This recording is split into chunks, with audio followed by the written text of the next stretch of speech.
Hey guys, it's Jamie, and since we're all in quarantine by that thing that we cannot name, kind of like that person in Harry Potter, we're doing some short 10-15 minute projects, and today we're going to be doing the painting of the front grille here on this car. This is a E90 BMW 328. Now, if you look at the car, there's no chrome on it. I mean, no chrome on the wheels are the only thing that are kind of close to chrome on that. So we're going to go ahead and do Black Plasti-Dip on this today, and I'll go ahead and show you how to do that in a minute.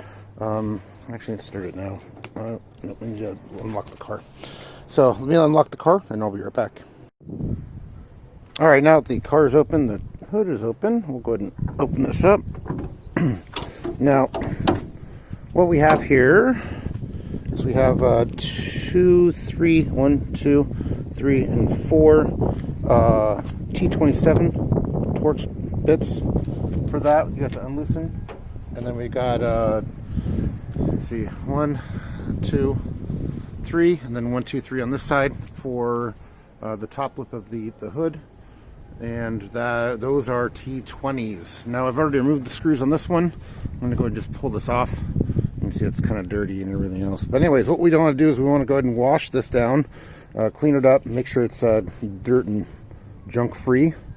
And then same thing with the bottom. I'll show you how to do the bottom in a minute. Basically what you want to do is undo these bolts here, or these here, and then pull this out, and there's going to be tabs on the inside. There's going to be, I believe, 2 up top, 1 on the side here, 1 on the other side, and then 1 at the bottom. And you still want to get in there and pull the tabs out, and then this will pop right out. So once I get those out, I'll show you where the tab locations are.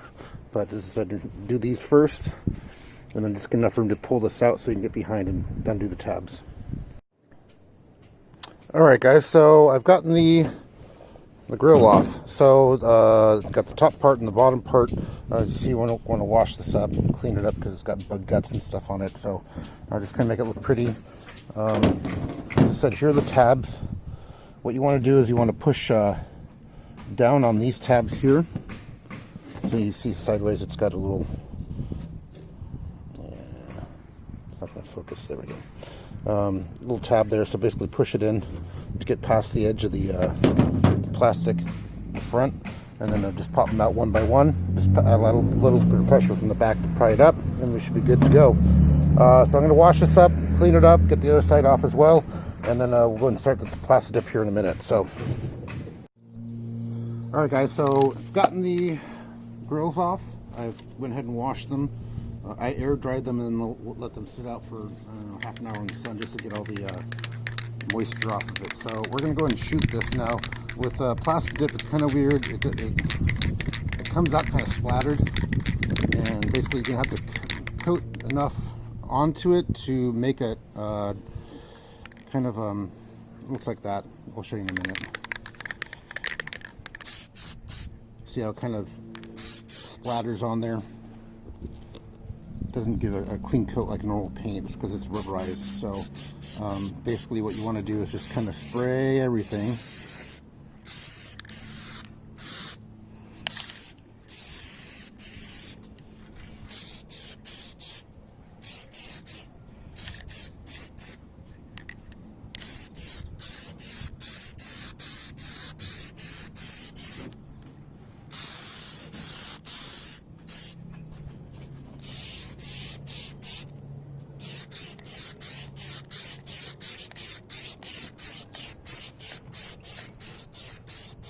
The nice thing about this paint is that it'll flatten out as you add more. So we're going to go and let that sit, let that dry. Let's make sure I get the bottom here. Get the edges so you don't get any chrome showing.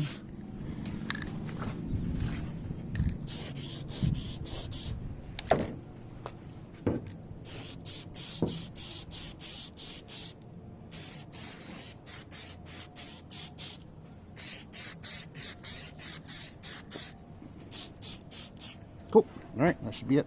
So just make sure you get all your angles.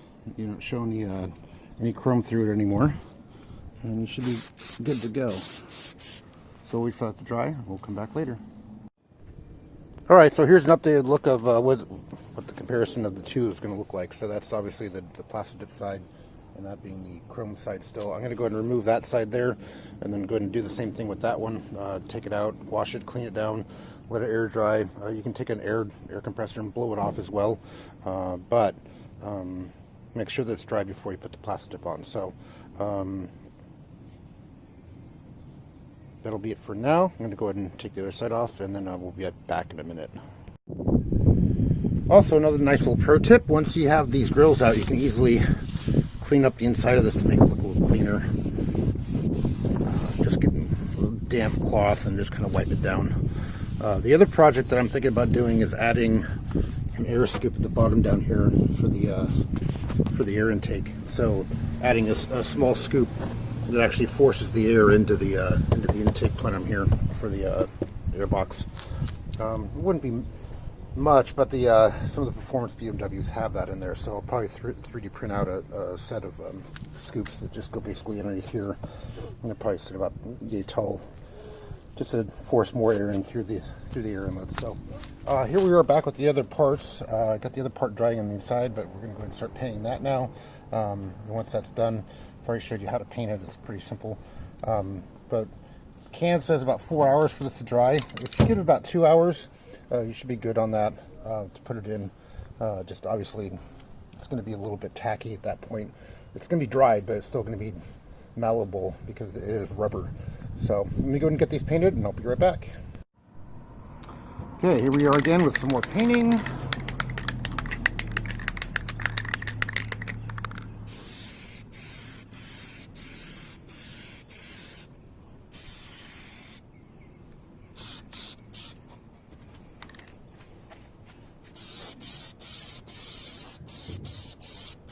Okay, nice even coat, make it look flat.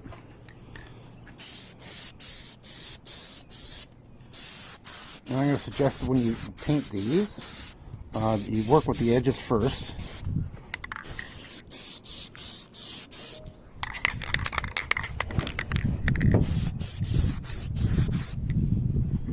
Once you get the bottom and the top, and you can start going along the inside.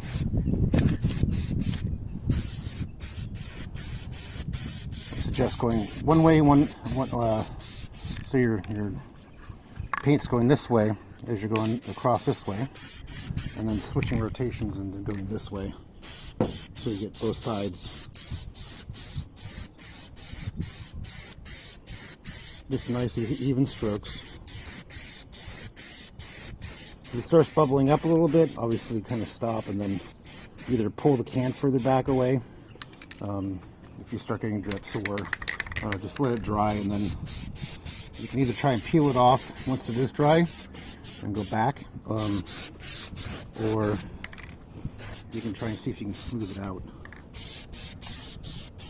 Alright, so we're going to go and let that dry, and then we'll go ahead and pop that in after it is done drying. So let's see, just making sure I got everything here.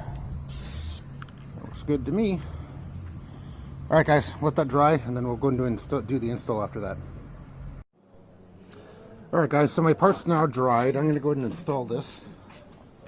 So basically you want to line up the tabs with the holes in the top goes underneath this, and then basically put it in, slide it, pop it in, and Bob's your uncle. So we're all done there. You want to go ahead and tighten these back down again. I'm going to skip that for now, but this is how it looks with everything put together. Alright guys, so that was a quick thing. It took about half an hour or so maybe. What kind of mods do you guys do to your cars? What do you do that you can kind of make everything look good or different on your car? Leave them in the comments down below. Maybe you can give me some idea of what I can do to this. I know I got a problem with the bumper down there. I hit a 4x4 on the freeway, cracked the bottom valence over here, as well as here.